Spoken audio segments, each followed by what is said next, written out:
बदहाल अस्पताल की तस्वीरें आए दिन सामने आती रहती है। कहीं स्ट्रेचर नहीं है, कहीं बत्ती गुल है, तो कहीं एम्बुलेंस की सुविधा नहीं।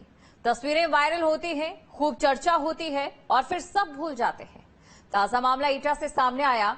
यहां की बदहाल स्वास्थ्य व्यवस्था का आप भी हाल देख लीजिए।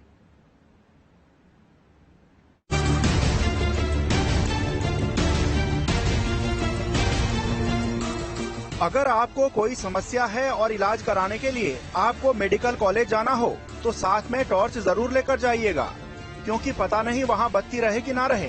तस्वीरों में आपको अंधेरा नजर आ रहा होगा। यह अंधेरा स्वास्थ्य विभाग पर छाया है। तस्वीरें एटा के मेडिकल कॉलेज की हैं।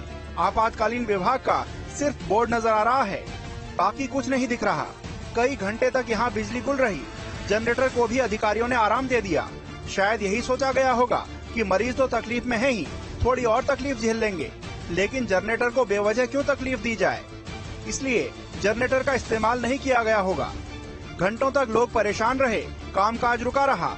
मरीजों के तीमारदार अंधेरे में इधर उधर भटकते रहे, लेकिन किसी ने कोई सुध नहीं ली। अधिकारी बता रहे थे कि कोई फॉल्ट हुआ है और मेडिकल कॉलेज के कर्मचारी बता रहे थे कि जनरेटर कई दिनों से खराब पड़ा है।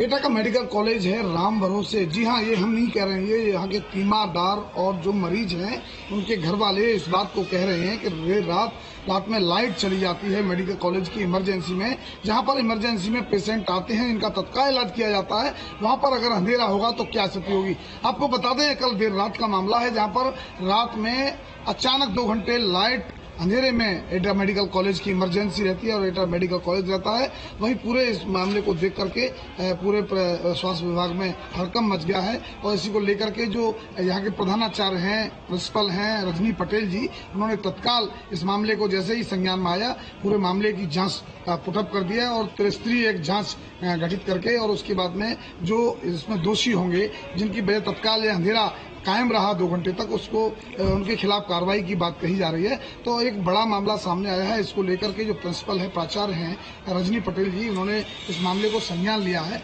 और पूरे मामले पर कार्रवाई करने की बात कही है। वहीं एक दुर्घटना हो गई थी, एक्सीडेंट हो गया था, जिसकी डेड बॉडी इमरजेंसी में वहाँ आई थी, जहाँ पर उसको मृत घोषित कर दिया था। तो वहीं उसकी डेड बॉडी जब पोस्टमार्टम रखी गई थी तो वहाँ पर भी अंधेरा था, तो परिजन जो थे रोते बिलखते दिखाई पड़े अंधेरे में। बदहाल अस्पताल की खुलती पोलों का ये कोई पहला मामला नहीं है। आज से कुछ दिन पहले ही बदायूं के जिला अस्पताल की तस्वीरें वायरल हुई थी। अस्पताल की बत्ती गुल थी और इलाज चालू था, लेकिन मोबाइल की टॉर्च की रोशनी में ही इंजेक्शन लग रहे हैं, ग्लूकोज चढ़ रहा है, पट्टियां बांधी जा रही हैं, सब टॉर्च की रोशनी में चल रहा है। भगवान भला करे जो कुछ मरीजों का इलाज हो जा रहा है, वरना कुछ मरीजों को तो अस्पताल प्रशासन ये बोलकर वापस भेज देता है कि जाओ, बिजली नहीं है, इलाज नहीं हो पाएगा। बदायूं के साथ साथ झांसी के डॉक्टर्स ने भी ऐसा ही कीर्तिमान रचा।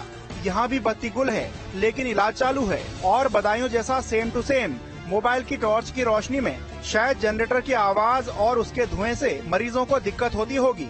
तभी तो अस्पताल प्रशासन ने मरीजों का ख्याल रखते हुए जनरेटर को सिर्फ कागजों पर ही चलाया है। बदायूं हो या झांसी, दोनों ही जगह अस्पताल परिसर में ना तो जनरेटर का कोई इस्तेमाल होता नजर आता है। इन्वर्टर तो लगे हैं, लेकिन वो भी कितना लोड ले सकेंगे। बत्ती जाने के कुछ ही देर बाद वो भी जवाब दे देते हैं, अब हमसे ना हो पाएगा साहब। एक तरफ सरकार है जो स्वास्थ्य